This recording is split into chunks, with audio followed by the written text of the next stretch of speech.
Hi Simon. Hello. Well, I was wondering, you are from, I don't know how to pronounce it exactly. Ayr, yeah. Ayr. You were born, I think, in Kilmarnock, or? Place near Cobain, Irvine. It was called Irvine. And yeah, do you know, because well, you are compared to now, well, called the British Nirvana and stuff like that. But was Nirvana, was it really your first interest in music, or was there a band prior to Nirvana that you were really fond of? Guns N' Roses was my first love. Yeah, Guns N' Roses. Yeah, and it will be your last. Yeah, but probably if they ever make another album, you know, like.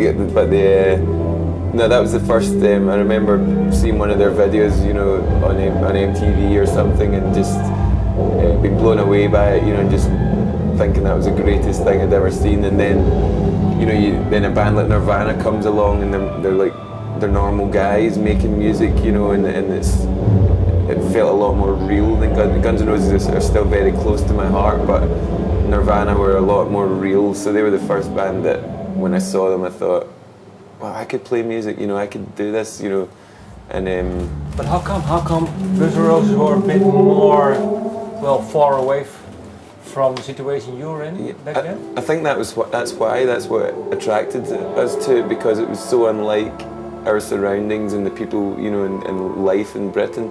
Can you be a bit more precise? Well, in the UK at that point there was, you know, bands like Oasis and things, and I don't think so. I'm sorry, but I think Guns N' Roses is from the end of the 80s. Yeah, well, I'm thinking more kind of 91, 92. Okay, like, because I was about 10 years old at that point, and so I didn't get Appetite for Destruction when it came out. You know, that was you know, it was years after that, and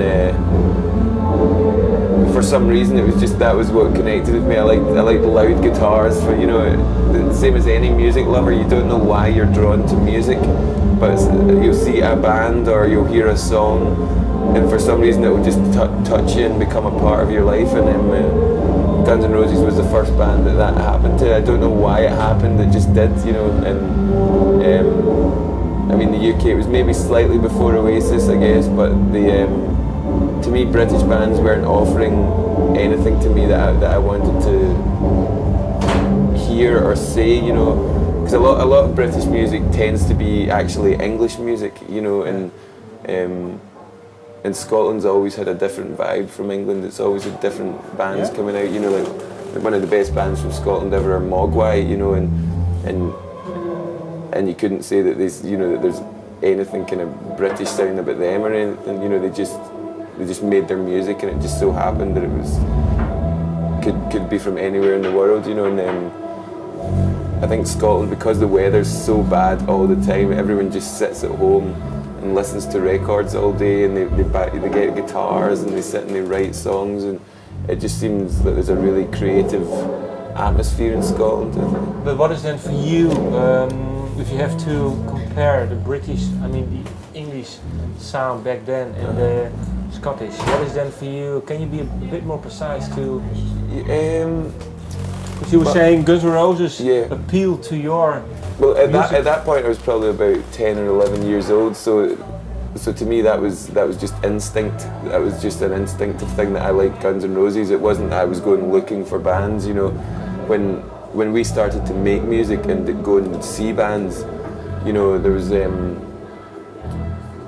you know, after you know discover Nirvana. After that, you discover the underground music. You know, and you've got things like Fugazi and you know, that's loud.